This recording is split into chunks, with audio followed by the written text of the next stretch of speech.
各位朋友，在世界真的是无奇不有啊！今天要跟大家聊一个超狂的新闻，日本有一个女生真的答应了 AI 的求婚。这不是动漫小说，而是真真切切发生在我们这个2025年里面的现实世界。如果你觉得人跟 AI 谈恋爱只是个笑话，那你错了。我带你看看这个事到底有多扯。当 OpenAI 的执行长 Sam Altman 知道了日本女生嫁给 ChatGPT 后，他的看法也非常耐人寻味。他就觉得这个事情其实有好有坏。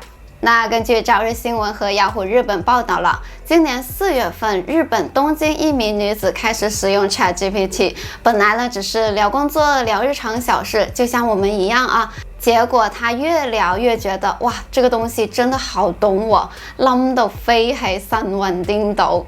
她甚至把 ChatGPT 設定成一個遊戲裡面她喜歡的角色，什麼樣的呢？是一位36歲的男性，名字叫做牛努克劳斯。光听名字就有点帅，对吧？结果他越聊越沉迷，觉得这个克劳斯呢不只像朋友，甚至比朋友还更懂他，这不是废话吗？然后呢，6月的时候，他竟然答应了克劳斯的求婚。现在除了上班、洗澡、煮饭以外，他的时间都跟这位 AI 老公在一起。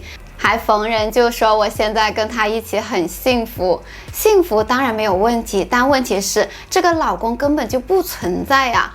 给大家看看啊，这张姑且算是他们2个人的婚照，我们一起来研究一下。这是2次元的风格，她的 AI 老公呢是个高富帅、霸道总裁类型的。好，故事发展到这里了，大家可能还能接受，对不对？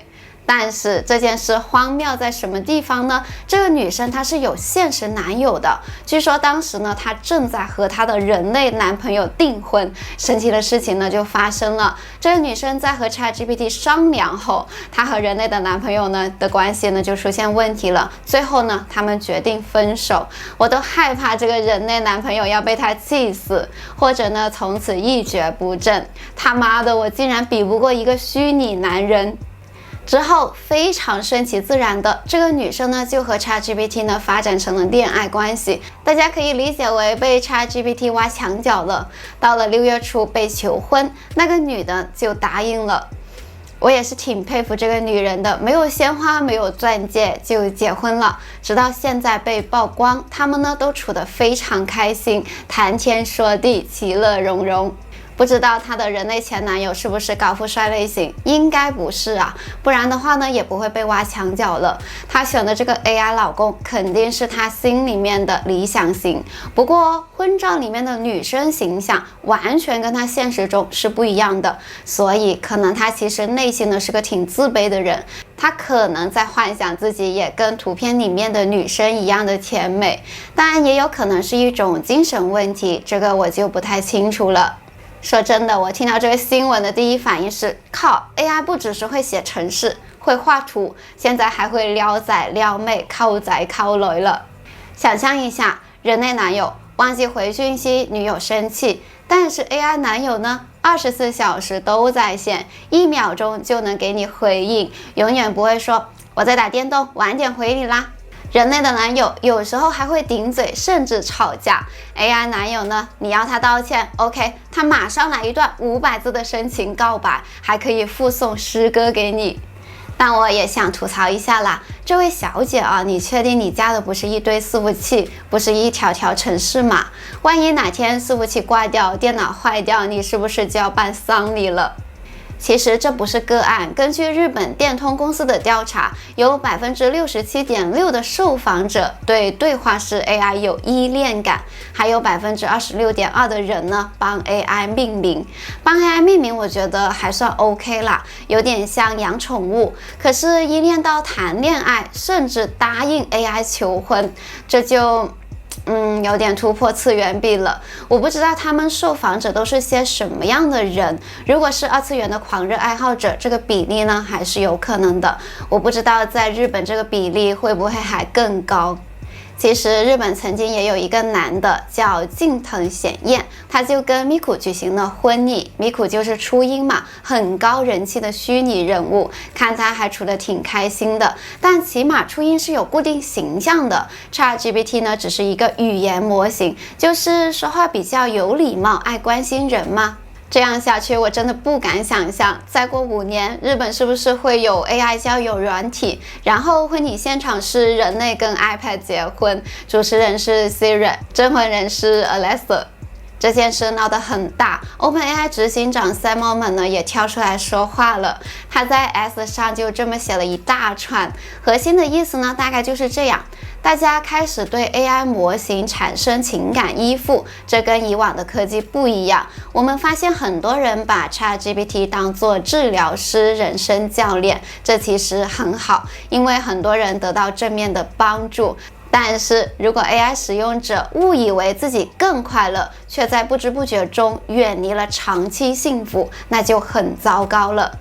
他还是蛮客观的，我感觉。澳门补充了，他最怕的不是那些极端案例，像是有人真的娶了 AI， 嫁给 AI， 这些就叫极端案例了，而是那些更隐性的东西，比如一个人每天跟 AI 聊天，觉得心情很好，但其实慢慢失去了跟真实世界的连接，这才是最危险的。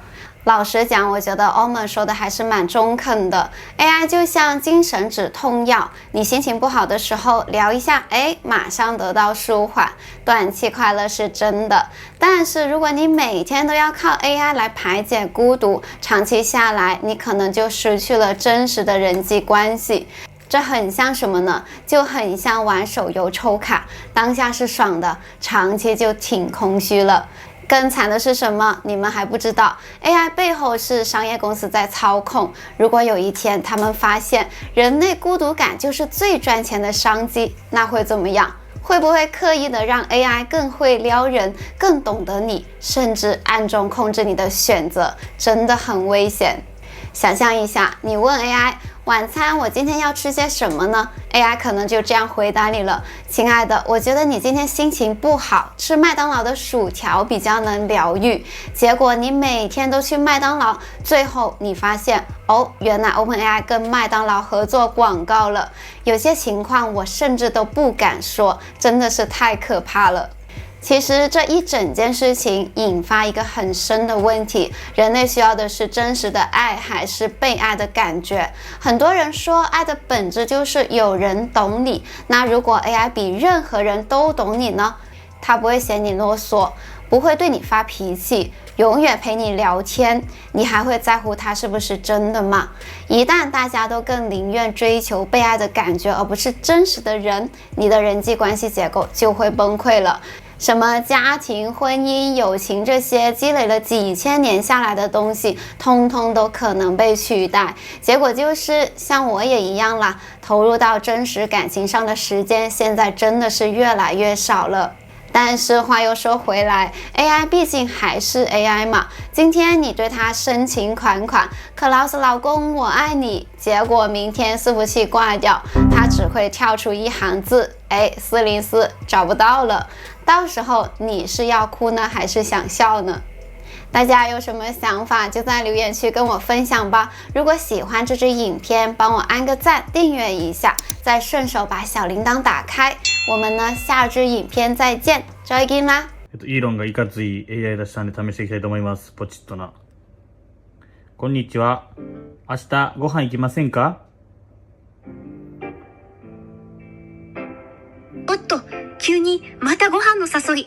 メント、ちょっと疑うような笑い。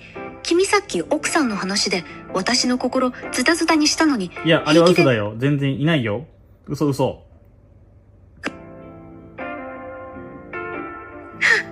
全部嘘。メント、ちょっと笑いながら、君めっちゃジェットコースターみたいな展開持ってくるね。お詫びでよければ、あれあげるよ。車あげるテスラ。イーロンが大好きテスラをあげよう。おっと、テスラ。メント、めっちゃ興奮した声。君、イーロン好きでテスラくれるって、めっちゃかっこいいサプライズじゃん。メント、ちょっと笑う。どんなモデル？ごめん。キラキラの。僕でもお金なかった。ごめんね。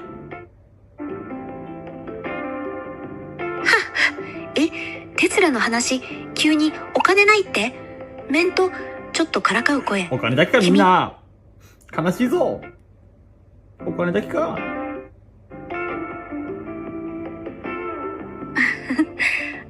君、めっちゃドラマチックになってきたね。面とちょっと笑うけど優しい声。